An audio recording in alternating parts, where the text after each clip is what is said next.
روشنی ایسی پھیلائی دور کر دی رات، کام ایسے کر دیے مثالی شخصیات۔ الحمدللہ رب العالمین والصلاة والسلام علی سید المرسلین، اما بعد فاعوذ باللہ من الشیطان الرجیم، بسم اللہ الرحمن الرحیم۔ الصلاة والسلام علیک یا رسول اللہ وعلی آلک واصحابک یا حبیب اللہ۔ الصلاة والسلام علیک یا نبی اللہ وعلی آلک واصحابک یا نور اللہ۔ مدنی چینل کے ناظرین، ایک مرتبہ پھر سلسلہ مثالی شخصیات کی نئی ایپیسوڈ کے ساتھ حاضر ہیں، اور آج انشاءاللہ تبارک و تعالی ہم آپ کو بتائیں گے پروفیسر نور بخش توکلی صاحب رحمۃ اللہ تعالی علیہ کی حیات و خدمات کے بارے میں۔ اس سے پہلے کہ مزید بات آگے بڑھائی جائے، پہلے سنتے ہیں درود پاک کی فضیلت۔ الترغیب و ترہیب میں ہے، نبی کریم رؤوف الرحیم صلی اللہ تعالی علیہ وآلہ وسلم نے ارشاد فرمایا، جو شخص مجھ پر صبح شام 10 مرتبہ درود پاک پڑھے، اس سے میری شفاعت پہنچ کر رہے گی۔ صلو علی الحبیب صلی اللہ تعالی علی محمد وعلی آلہ وصحبہ وبارک وسلم۔ آج جیسا کہ عرض کیا گیا، ہماری شخصیت ہیں پروفیسر نور بخش توکلی رحمۃ اللہ تعالی علیہ۔ آپ علیہ رحمہ کی ولادت جمعرات کے دن 12 ربیع الاول کو ہوئی۔ آپ رحمۃ اللہ تعالی علیہ کا ہندوستان کا ایک ضلع لدھیانہ، اس کا ایک گاؤں قاضیاں تھا، وہاں آپ کی پیدائش ہوئی۔ ابتدائی تعلیم آپ نے وہیں پر حاصل فرمائی۔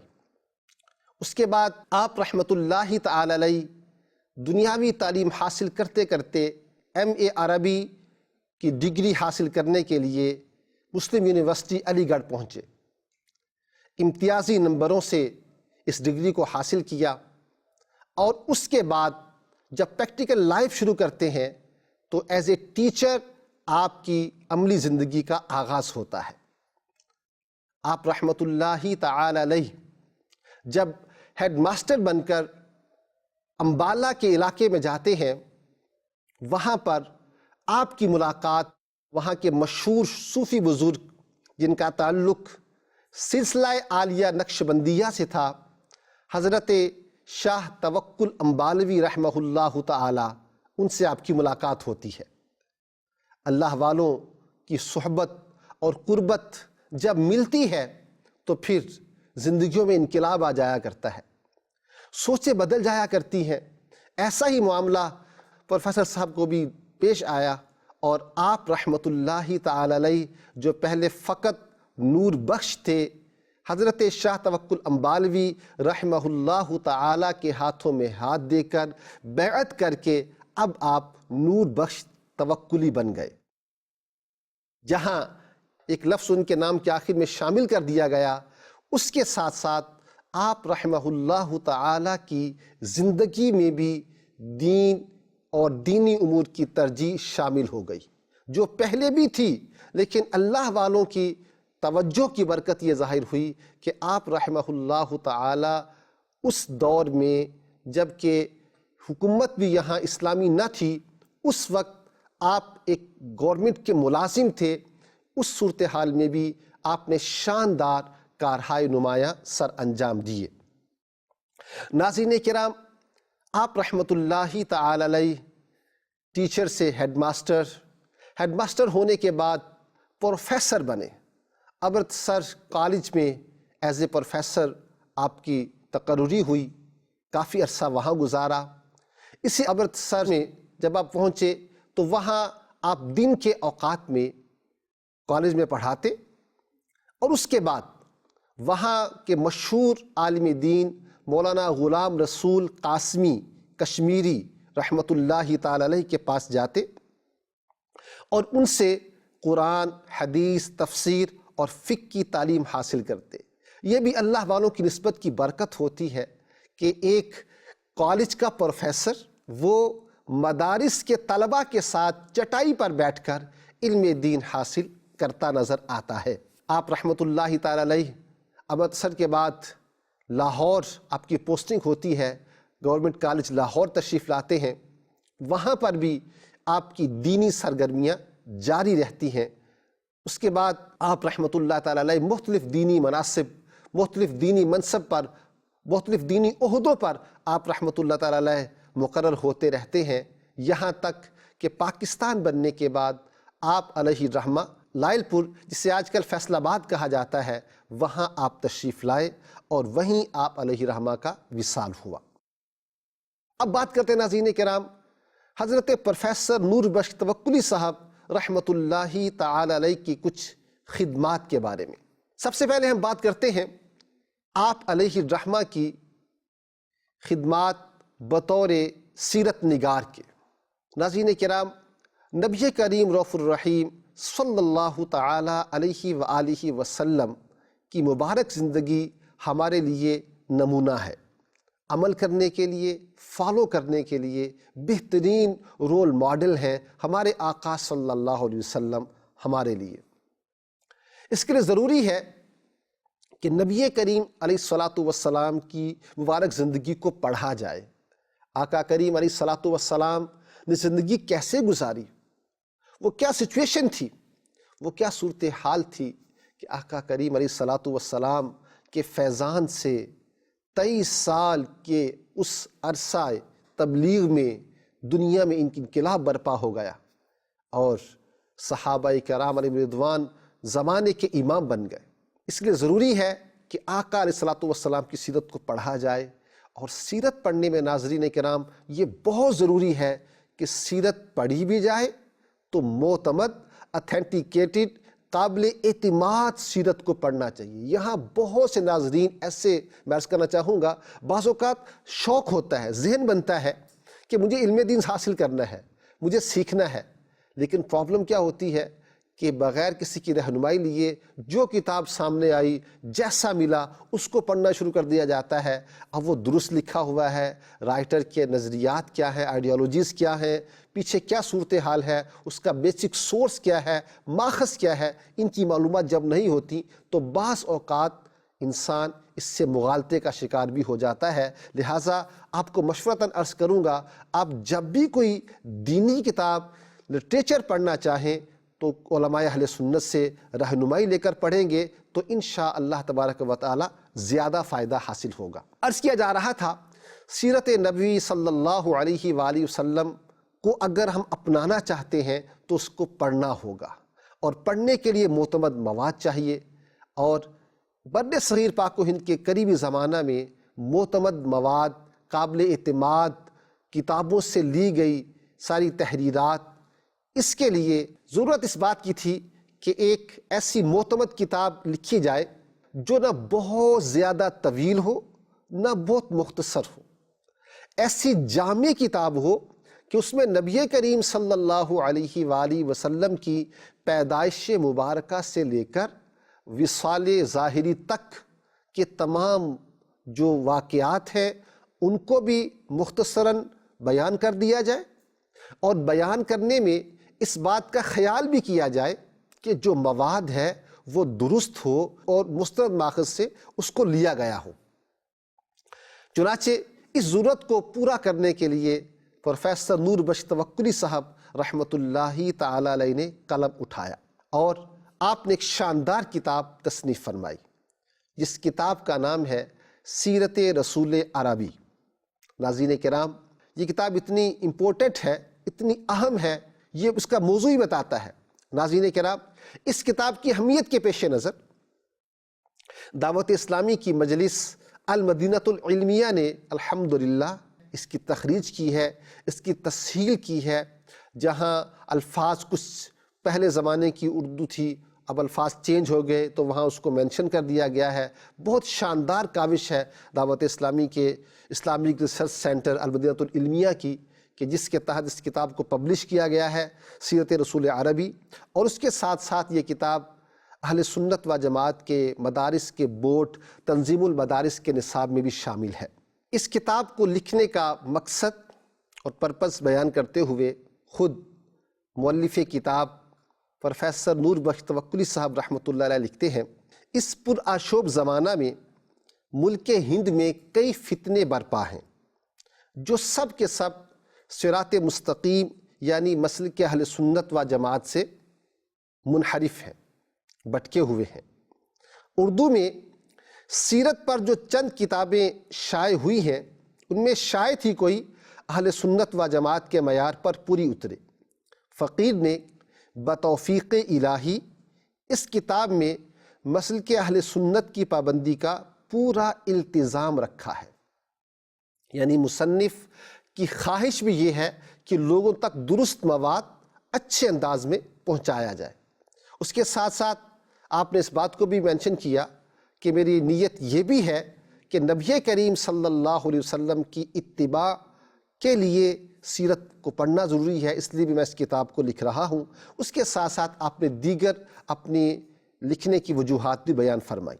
اس کتاب کی خصوصیت یہ بھی ہے کہ آپ علیہ الرحمہ نے جہاں عشق و محبت میں ڈوب کر مستند مواد اکٹھا کیا، نبی کریم صلی اللہ علیہ وسلم کی پیدائش مبارکہ سے پہلے کے ہونے والے معاملات کو بھی بیان فرمایا، آقا علیہ الصلوۃ والسلام کی نورانیت کو بھی بیان کیا، آقا علیہ الصلوۃ والسلام کے تصرفات، آپ کے معجزات کا بھی ذکر کیا۔ اس کے ساتھ ساتھ اپنے قریبی زمانے میں سیرت لکھنے والے بعض لوگوں کے بعض اعتراضات کا جواب بھی ارشاد فرمایا۔ کچھ لوگ جنہیں اورینٹسٹ کہا جاتا ہے، جن کا کام یہ ہوتا ہے کہ وہ ویسٹ کے رہنے والے لوگ جو اسلام پر ریسرچ کرتے ہیں پھر وہ بکس بھی لکھتے ہیں، تو بعد ایسے لوگوں نے بکس لکھی تو اس میں نبی کریم صلی اللہ علیہ وسلم کی ذات گرامی پر خود ہی کچھ سوالات قائم کیے اور خود ہی ان کا جوابات دینے کی کوشش کرتے ہوئے قاری یعنی پڑھنے والے کے ذہن میں شکوک و شبہات بھی پیدا کر دیے۔ تو پروفیسر صاحب رحمۃ اللہ تعالیٰ علیہ کی کتاب کی خصوصیت یہ بھی ہے کہ آپ نے سیرت کا مستند مواد فراہم کرنے کے ساتھ ساتھ ایسے لوگوں کو ہائی لائٹ بھی کیا ہے بعض مقامات پر اور اس کی طرف قاری کی توجہ بھی دلائی ہے۔ ناظرین کرام، اب ہم آتے ہیں آپ علیہ الرحمہ کی ایک اور خصوصیت کی طرف، اور وہ آپ کی خصوصیت ہے آپ کی دینی خدمات میں بطور خاص اگر دیکھا جائے تو وہ ہے انجمن نعمانیہ سے آپ کی وابستگی۔ ناظرین کرام، اس سے پہلے ایپیسوڈ میں جس میں ہمارا ٹاپک سیدنا مہر علی شاہ صاحب رحمۃ اللہ تعالیٰ علیہ تھا، وہاں اس پر ہماری گفتگو ہوئی تھی کہ انجمن نعمانیہ ایک ایسا دارالعلوم قائم کیا گیا تھا کہ جس میں لوگوں کی دینی اور دنیاوی بہتری کے لیے مختلف اقدامات اٹھائے گئے تھے۔ اس ادارے سے پروفیسر صاحب بھی وابستہ ہوئے، اور وابستگی کا زمانہ وہ تھا جب آپ گورنمنٹ کالج لاہور میں پروفیسر تھے۔ آپ وہاں پروفیسری بھی کرتے تھے اور اس کے ساتھ ساتھ اپنی خدمات دینی طور پر پیش کرنے کے لیے انجمن سے آپ وابستہ ہوئے اور وہاں رہ کر آپ نے خدمات سر انجام دیں۔ ان میں سے آپ کی خدمات کس طرح کی ہوتی تھیں؟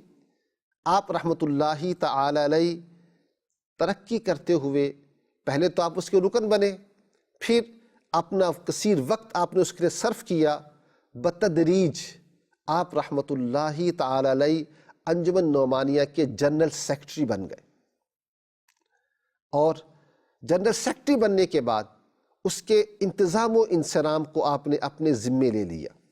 وہاں اس وقت کیا انتظام ہوتے تھے، کیا کام ہوتا تھا، اس کی ایک جھلک اس اقتباس سے سمجھی جا سکتی ہے۔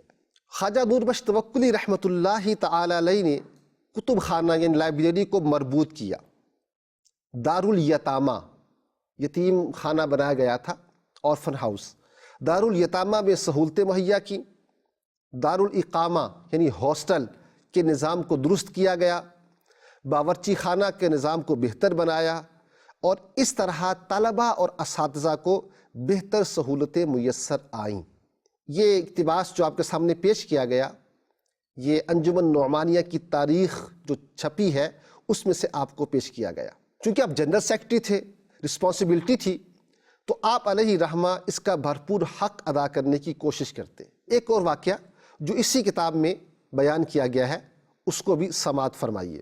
صورتحال یہ بنی تھی کہ آپ رحمۃ اللہ تعالی علیہ اپنی سالانہ چھٹیوں پر اپنے آبائی علاقے میں تشریف لے گئے تھے، لیکن انجمن کا سالانہ جلسہ آ گیا اور سالانہ جلسے کے انعقاد کے لیے کچھ پرابلمز ہو گئیں۔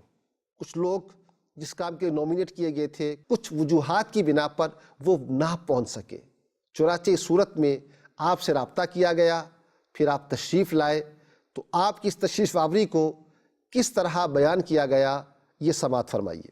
لکھنے والے لکھتے ہیں، یعنی جب یہ رویداد چھپی، اس کی اجلاس کی، اس میں لکھا گیا، افتتاحی تقریر حضرت مولانا مولوی حاجی نور بخش صاحب توکلی MA نے بیان فرمائی، جو اس وقت ابتدائے جنوری 1925 سے 20 ماہ کی رخصت پر اپنے وطن تشریف لے گئے تھے۔ فقیر کی گزارشات پر باوجود اپنی دینی اور مذہبی مصروفیت کے اس ربیع الاول شریف کی شب کو 12 بجے جلسہ گاہ میں پہنچ گئے اور صبح سے جلسے کے اہتمام میں مصروف ہو کر ہر 3 یوم یعنی 3 دن، جلسہ 3 دن کا ہوتا تھا، اجلاس اس کے جو مختلف اوقات میں ہوتے تھے، تو 3 دن متواتر قریب 18 گھنٹے روزانہ کھڑے رہے۔ اللہ اکبر۔ لکھنے والے آگے لکھتے ہیں کہ توکلی صاحب کو صبح ہوئی تار آ گیا تھا۔ پہلے زمانے میں کوئی ایمرجنسی ہو جاتی تھی تو اس کی انفارمیشن، اس کی اطلاع کے لیے تار ایک بھیجی جاتی تھی پوسٹ آفس کے ذریعے، جو جلدی جاتی تھی۔ تو آپ کو پوسٹ آفس سے کوئی اسپیشل آپ کو پوسٹ آئی کہ ان کے قریبی عزیز کے گھر میں ایسی سخت بیماری ہو گئی ہے کہ نا امیدی ہے، یعنی ان کے کسی قریبی عزیز کی اہلیہ، ان کے گھر والی، وہ ایسے شدید بیمار ہو گئی ہیں کہ بچنے کی امید اب نہیں ہے۔ اس صورتحال میں ممدوح نے، یعنی مولانا پروفیسر نور بخش توکلی صاحب رحمۃ اللہ تعالیٰ علیہ نے فیصلہ کیا کہ حیات و ممات بھی اللہ تعالیٰ کے اختیار میں ہے، یعنی زندگی اور موت اللہ تعالیٰ کے دست قدرت میں ہے، اور میں بھی اسی کے کام میں مصروف ہوں۔ سبحان اللہ، کیا یقین تھا، کیا اعتماد تھا، اور کیا اللہ تعالیٰ پر توکل تھا ان حضرات کا، کہ آپ نے یہ فیصلہ کیا کہ حیات و ممات بھی اللہ تعالیٰ کے اختیار میں ہے اور میں بھی اسی کے کام میں مصروف ہوں، میں اس کو چھوڑ کر نہیں جاؤں گا۔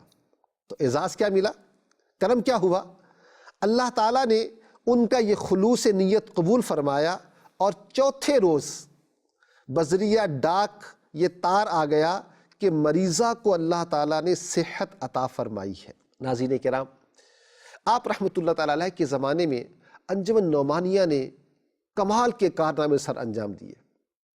آپ نے پورے نظام کو مینیج کیا، مختلف ادارے اس کے تحت قائم کیے گئے، مختلف ایونٹس پر اجلاسات کیے جاتے، ملک بھر سے علماء کو مدعو کیا جاتا، ان کے لیے تمام انتظام و انصرام کیا جاتا، پھر باقاعدہ اس انجمن کی جو رویداد ہوتی، جو کام کیے گئے ہوتے، اس کو باقاعدہ لکھا جاتا، اس کو پبلش کیا جاتا۔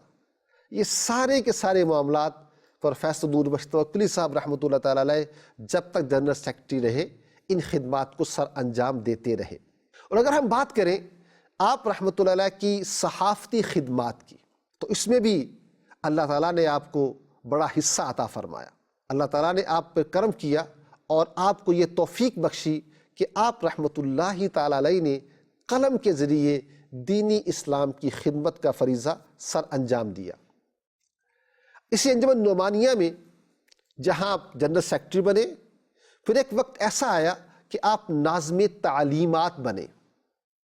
پھر وہ وقت بھی آیا کہ انجمن کا ماہنامہ منتھلی میگزین نکلا کرتا تھا، آپ اس کے مدیر اعلیٰ یعنی چیف ایڈیٹر بن گئے۔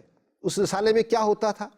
اس رسالے میں مختلف علماء کے مضامین شائع کیے جاتے جو مختلف موضوعات پر ہوتے۔ ایک پورشن نظم کا بھی ہوتا، ایک پورشن نثر کا ہوتا، نثر کے اندر مختلف موضوعات ہوتے، تفسیر، حدیث، فتاوی اور دیگر موضوعات ڈسکس کیے جاتے۔ خود پروفیسر صاحب رحمۃ اللہ علیہ کی تحاریر اس میں شائع ہوتی رہیں، دیگر جو رپورٹس وغیرہ ہوتی وہ بھی اس میں شائع کی جاتی۔ جب تک یہ ماہنامہ رہا، پروفیسر صاحب رحمۃ اللہ علیہ نے کمال حکمت کے ساتھ کمال فراست کے ساتھ اور تدبر کے ساتھ آپ نے اس میں اپنی خدمات سر انجام دیں اور لوگوں تک اسلامی لٹریچر کو پہنچایا۔ اور اگر ہم دیکھیں آپ رحمۃ اللہ علیہ کی ادبی خدمات کو اس اعتبار سے کہ آپ کی خود اپنی تالیفات اپنی بست کتنی ہیں، تو کم و بیش 36 کتابیں آپ نے تالیف فرمائی، 36، جن میں نبی کریم صلی اللہ علیہ وآلہ وسلم کی مبارک زندگی پر لکھی ہوئی کتاب سیرت رسول عربی صلی اللہ علیہ وسلم یہ بھی شامل ہے۔ اس کے علاوہ مختلف مواقع پر آپ نے آقا کریم علیہ الصلاۃ والسلام کا مبارک حلیہ، آپ کے اوصاف، آپ کے اخلاق وغیرہ پر بھی مضامین لکھے۔ امام اعظم رحمۃ اللہ تعالی علیہ پر بعد اعتراضات کے جوابات آپ نے تحریر فرمائے۔ حضور سیدنا غوث اعظم علیہ رحمۃ اللہ الاکرم کی مبارک زندگی پر بھی آپ نے کتاب تالیف فرمائی۔ مشہور قصیدہ بردہ شریف کا ترجمہ اور شرح اردو میں آپ علیہ رحمۃ تحریر فرمائی۔ اس کے علاوہ آپ نے ایک اردو میں ایک قاعدہ، اردو سیکھنے کا قاعدہ آپ نے، کیونکہ آپ ایک زبردست استاذ بھی رہے تھے، ٹیچر بھی رہے تھے، پروفیسر بھی رہے تھے، تجربہ بھی تھا، تو لہٰذا آپ نے اردو سیکھنے کے لیے ایک قاعدہ بھی آپ نے مرتب فرمایا جو پبلش کیا گیا۔ یوں آپ رحمۃ اللہ تعالی علیہ نے شاندار تصنیفی خدمات بھی سر انجام دی، اور یہ بھی بات کتابوں میں لکھا ہے کہ اپنی زندگی کے آخری ایام میں آپ رحمۃ اللہ تعالی علیہ تفسیر قرآن بھی لکھ رہے تھے، لیکن اس کو آپ مکمل نہ کر سکے۔ وہ تفسیر اب کہاں ہے، کس حالت میں ہے، ابھی تک منظر عام پر نہیں آ سکی، لیکن بہرحال یہ ضرور ملتا ہے کہ آپ رحمۃ اللہ تعالی علیہ نے تفسیر پر بھی کام کا آغاز فرمایا تھا۔ اب ہم بات کرتے ہیں آپ علیہ رحمہ کے تاریخی کارنامے کی طرف۔ جی ہاں، آپ کا ایک زبردست تاریخی کارنامہ یہ بھی ہے کہ آپ نے گورنمنٹ کے گزٹ میں 12 ربیع الاول شریف کو عید میلاد النبی صلی اللہ علیہ وآلہ وسلم کے نام سے رجسٹرڈ کروایا۔ آپ کے زمانے میں اس کے مختلف نام دیے جاتے تھے۔ آپ علیہ رحمہ نے انجمن نعمانیہ کے سالانہ اجلاس میں یہ ایجنڈا پیش کیا، جبکہ کثیر علماء وہاں موجود تھے، مختلف رئیس بھی موجود تھے۔ ان علماء کی موجودگی میں آپ رحمۃ اللہ تعالی علیہ نے اس بات کی طرف اشارہ فرمایا اور بتایا کہ ہمارے ہاں اس مبارک دن کو جس نام سے تعبیر کیا جاتا ہے وہ درست نہیں ہے، لہٰذا چاہیے یہ کہ یہ دن وہ دن ہے کہ جو مسلمانوں کے لیے فرحت، خوشی اور انبساط کا دن ہے، خوشی منانے کا دن ہے۔ دنیا بھر میں مسلمان اپنے انداز میں اس ماہ مبارک کی اس تاریخ کو سیلیبریٹ کرتے ہیں، مناتے ہیں۔ ہمیں بھی اس کو عید میلاد النبی صلی اللہ علیہ وسلم کا نام دینا چاہیے۔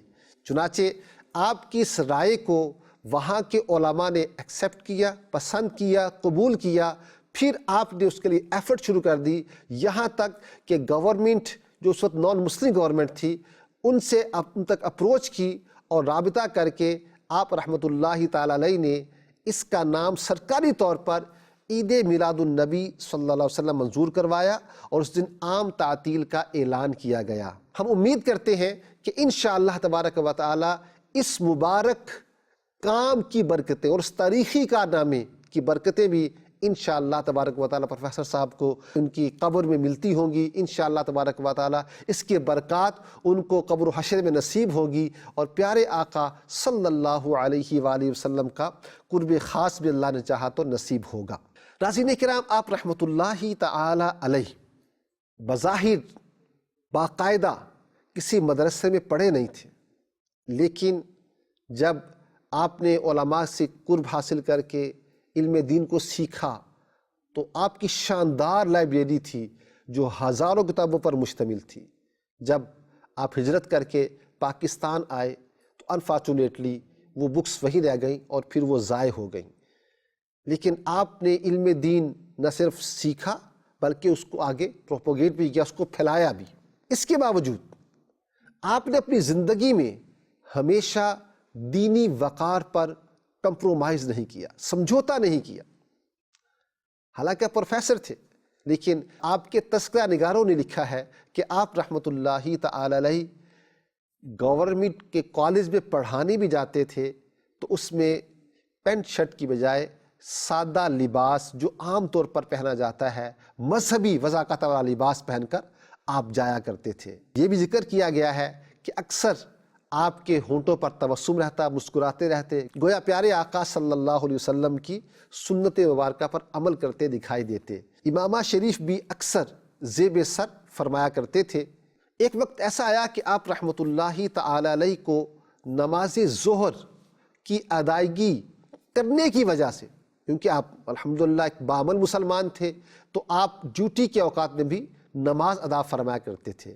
اس پر کچھ لوگوں نے آپ کی شکایت کر دی، چنانچہ حکام بالا نے جب آپ کی انکوائری کرنا چاہی، آپ کو اس کی اطلاع پہنچی، نماز کو چھوڑنا گوارا نہ فرمایا اور آپ نے ریزائن کر دیا۔ یہاں تک کہ آپ کو کہا گیا، تفتیشی افسر نے آپ کو کہا کہ ہمیں اطلاع مل گئی ہے، آپ اپنی باقی ڈیوٹی اچھی سر انجام دیتے ہیں، آپ نماز پڑھ لیا کریں، لیکن آپ نے اس بات کو گوارا نہ کیا کہ جب اس بات پہ میری کمپلین کی جا رہی ہے اور نماز کی وجہ سے مجھے ایسا معاملہ کیا جا رہا ہے، آپ ریزائن کر کے واپس تشریف لے آئے۔ ناظرین کرام، یہاں کتنا ہمارے لیے سوچنے کا مقام ہے۔ ایک تو وہ ہمارے اسلاف ہیں، ایک وہ لوگ ہیں کہ جن کے پاس گورنمنٹ کی جاب ہے، لیکن نماز پڑھنے کا ایشو آیا تو انہوں نے ترجیح نماز کو دی۔ آج ہم بھی غور کریں، ہماری ترجیح کس کی ہوتی؟ ہم کس کو ترجیح دیتے ہیں؟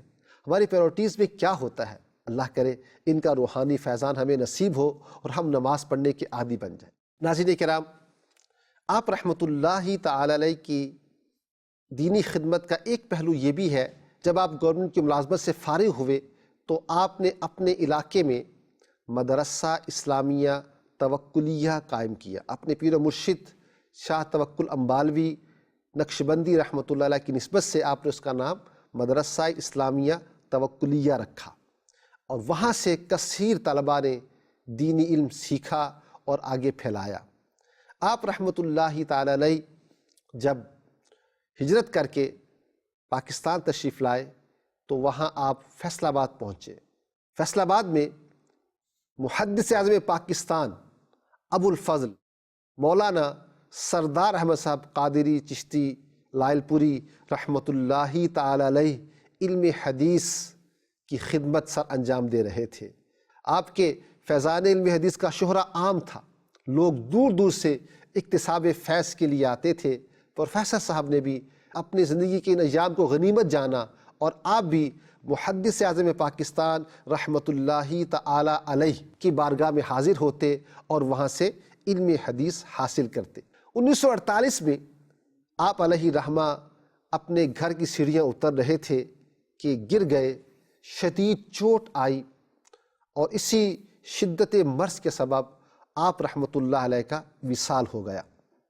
آپ رحمۃ اللہ تعالی علیہ کا جنازہ محدث اعظم پاکستان مولانا سردار احمد صاحب رحمہ اللہ تعالی نے پڑھایا، اور آپ کو آپ کی وصیت کے مطابق بابا نور شاہ ولی رحمۃ اللہ تعالی علیہ، جن کا مزار جنرل بس سٹینڈ فیصل آباد میں ہے، ان کے قریب آپ کو دفن کیا گیا۔